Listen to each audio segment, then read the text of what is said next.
How you doing? My name is Dylan Wilson. This is pretty much going to be a part series introducing myself and my own like story of awakening and my testament to God, our Lord and Savior Jesus Christ. And my awakening just happened really recently, and I've observed a lot, right? Um, and that's but I'm looking back and I'm realizing that there's a lot going on as well, right? So it's been going on for a long time. Like I didn't just come to Jesus today for no reason, right? I started this process a lot longer ago than I think I can imagine, I guess. I have a very linear story because I keep all of my work, right? My personal work. So yeah, that's what I'm sharing with you. My personal testament, my story of awakening, whatever you want to call it. Coming to God, coming to Jesus Christ, our Lord and Savior, same guy. Sorry, I'm a little facetious. I can be. Uh, and how do I introduce myself? Um,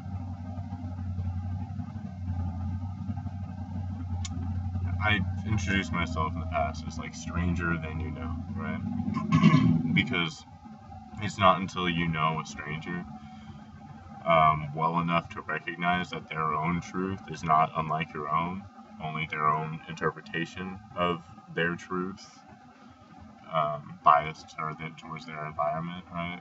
But you can change your environment, you can change your interpretation, you can take something with a grain of salt. Um, as long as you know how to take it, right? Um, like it's good to have a cocktail artist around to serve it for you, or learn to differentiate things yourself. But I mean that takes a long time. But really, only through a stranger may you find your own truth.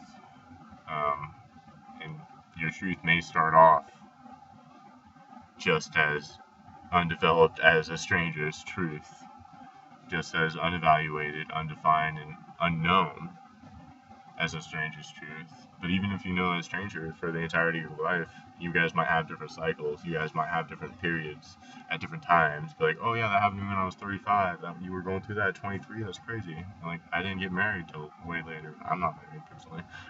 But yeah, only then through a stranger or any number of strangers can you begin to define who you are and define what your middle way looks like between all of these lanes, right?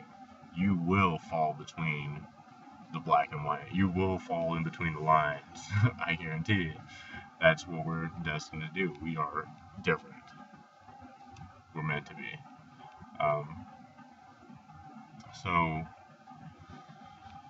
unless you know the truth of the stranger, your truth is that you yourself are the stranger. And stranger than you know, right? Kind of to elaborate off of that, self-evident truths are shared. They're not given. You don't have to accept my truth or anyone else's truth as your own. It's just an interpretation that you may stand under in your own way, right? So it's not a question of belief or disbelief. I don't care what you believe in. I care, but is it within my power to count how many F-bombs I can carry? No, like, I'm not going to carry any F-bombs for you. No. Yeah, just so long as you inquire within a deeper understanding. I need to stop going on tangents because I'm going to be impossible to follow if I do that as often as I do it in my head. This is why this is dangerous, because I'm like, oh, I'm totally going in my direction, but you will not be able to follow me. So, self-evident truths are shared, not given. You don't have to accept anybody's truth as your own. Just interpret their truth and understand their truth in your own way. That's taking something with a grain of salt. It's not hearing someone's story and then putting them in a horror movie, right? It's not hearing someone's story and then making it as tragic as your own life. That's not taking something with a grain of salt. That's giving something yourself. That's projecting your shadow onto someone else's story, which will never shed any light onto anything, right? So inquire into the unknown to find a deeper understanding. And to find a deeper understanding, you have to go to the same depths or the same heights from where someone's talking, or to where someone's talking to you from. You know, like, you can't just look down at somebody because they're talking about something that you feel is beneath you. Believe me, nothing is beneath you. And you cannot just look up to somebody just because they're talking to something that you stand under, you know? Like, you're like, that's not my lane, that is way beyond me. Like, don't put yourself there. So you have to center yourself. You have to get on the level with these people that are talking to you. Otherwise, they're not going to respect you, and you're not going to have a conversation. You're not going to learn anything. You're just going to have projections, you know, shadows just being projected at you, right? And then you're going to not have an identity to stand by. You're not going to have any conviction of self. Which brings me to the poem I'm going to share with you. After I share this little piece, it's in the Bible, it's in other things too. Have you ever asked for that instruction by which one hears what cannot be heard, by which one perceives what cannot be perceived, by which one knows what cannot be known? If you have not asked, then you have not heard the truth of a stranger. Therefore, you have not known truth. Ergo, you are the stranger. When one doesn't know themselves, known only as a stranger, the estranged know only the words of the enemy. If you don't have conviction, if you don't have an identity to stand by, you don't have anything to say. You just defend yourself from claims made by the enemy. And then you might start to define yourself, or think that you can define yourself by things that you are not, which is an exercise in futility. I don't need to know everything.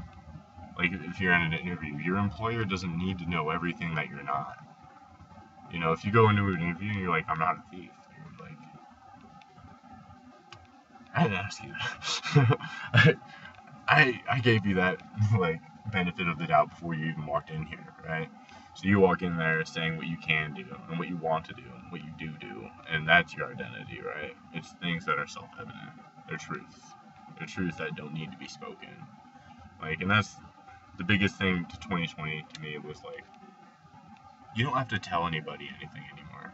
Like, I mean, you do, but don't explain yourself. Because we see through this facade now. Like, I thought we did. Like, if two people were to start a fight right now in front of me, and they were acting, I would know that it was a performance, right? So, you don't need to explain yourself. You can see through this stuff now. So, like, stop making excuses and stop gaslighting yourself, or allowing other people to gaslight you. Huge 2020, I'm telling you. And, yeah. So with all that identity stuff, with me introducing myself, I'm going to read you a poem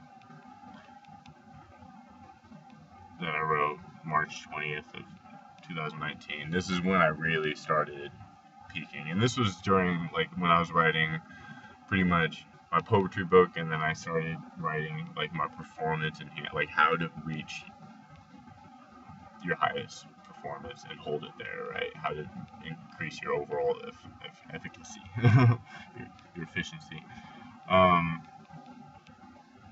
And yeah, that's what ultimately woke me up to God. Jeez, this is gonna be a crazy story. But yeah, so this is called Basic Identity. It got commissioned by a friend who wanted me to write something about an old business partner that was colored and was entitled for reasons that were completely beyond me and remain to be beyond me. Whatever. Um, but some of the things that justify these senses of entitlement are like white privilege, right? Which I don't. I get it. Um, I'm white and I have benefits as a result of that. I'm not going to defend my skin color right now or ever. Or the rules. Don't explain yourself.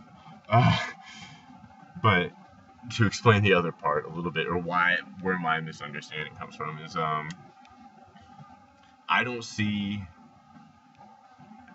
comparatives. I don't see how my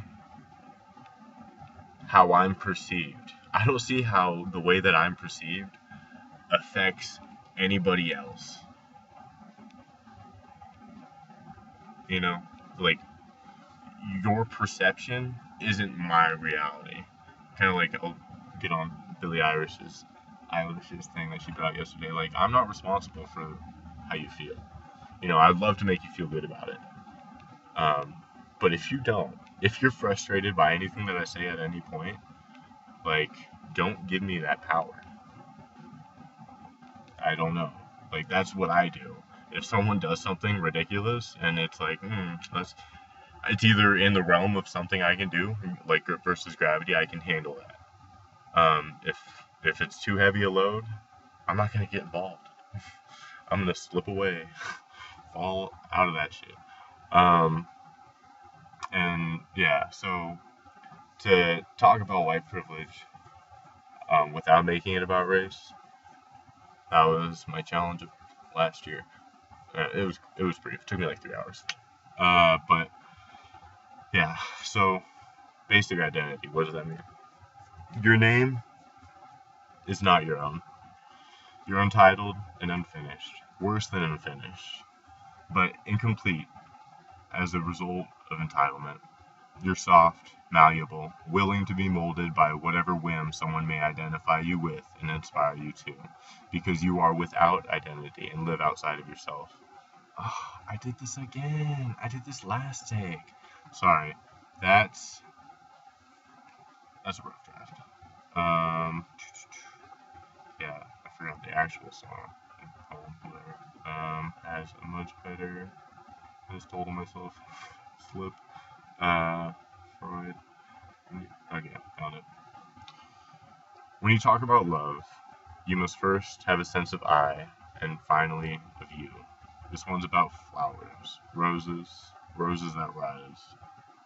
White ones too. Sorry, I like to be a little bit corny.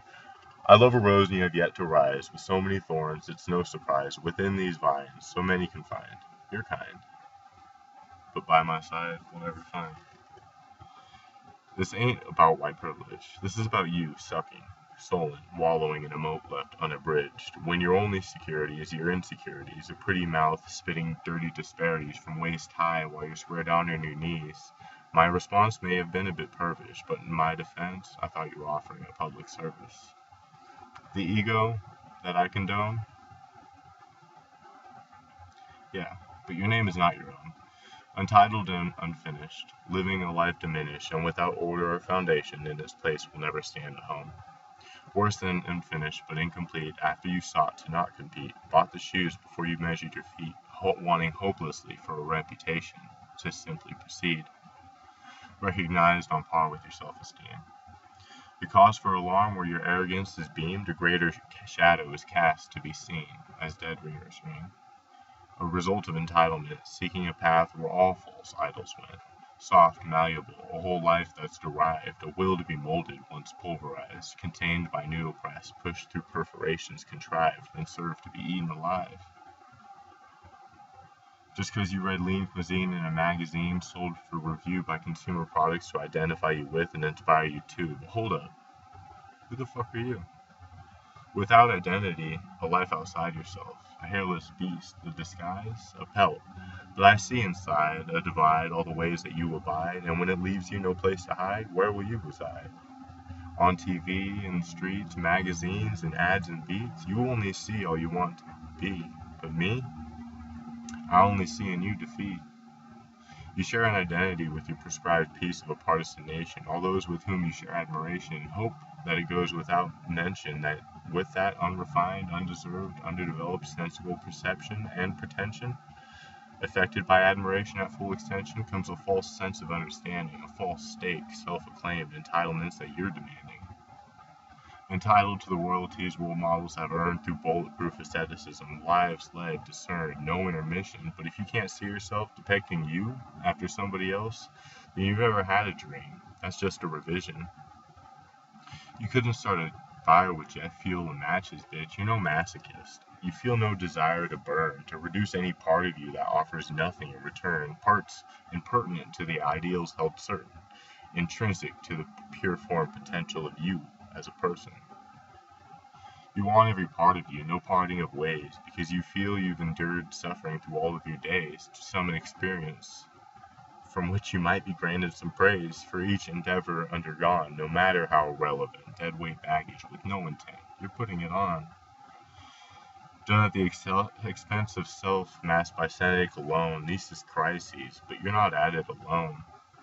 This undertaking is commonplace, so you fall within a norm that's not about race. The struggle of the identity crisis is buffering, but to play the victim is the realm of real suffering.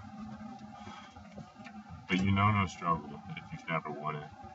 You know no struggle because you save yourself from it. But the toll is ever taxing, your mind and soul forever mismatching. And the loss is to be lost eternal and shook, to never find your meaning because you never sought to look. Because to justify leisure by comparison is infinitely easier, until hence you're left with no remittance to find the fragility of our own fastidious existence. Resent the world for rotating too fast, an hour too late, the time that has passed. Reflect on a life, if relived all the things you might do, if you could have just lived in spite of just who. And the earth has done as existence has always done and carried away without you. The world has revolved past and left you on your ass.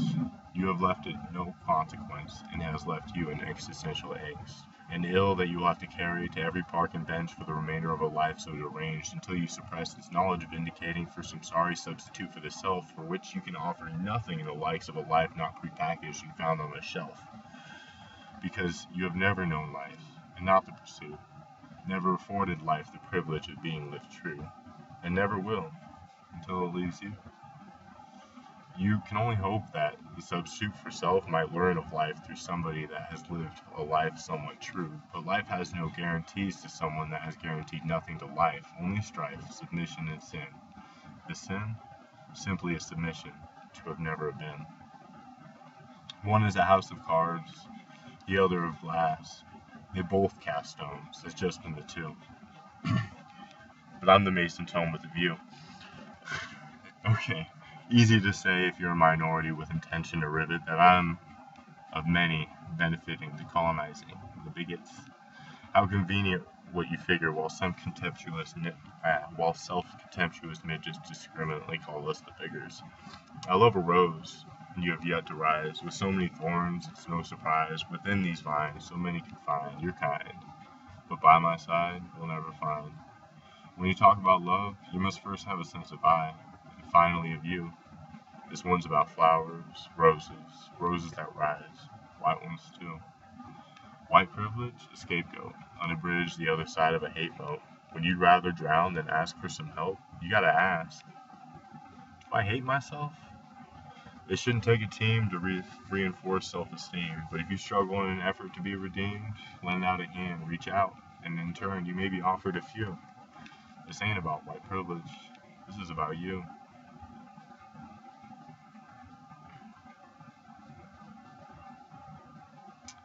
Yeah, so that's the first time I've read that in a long time. I thought it'd be a good introduction, but see, even in that, over a year ago, I'm telling you, I was on to something. So yeah, introductory video right there for you. 20 minutes long, not bad. I'm gonna stop this now, post it. Dylan Wilson. I'll post another thing in a minute. I'm debating on whether to post a dream that I had. Like one of those God gave me a dream prophecy things that I had back in September, October. I literally have it recorded, so I can just pop the recording on there. And that was at a pivotal time in my journey through the wilderness, as some people have called it. Which again is what I'm going to share with you.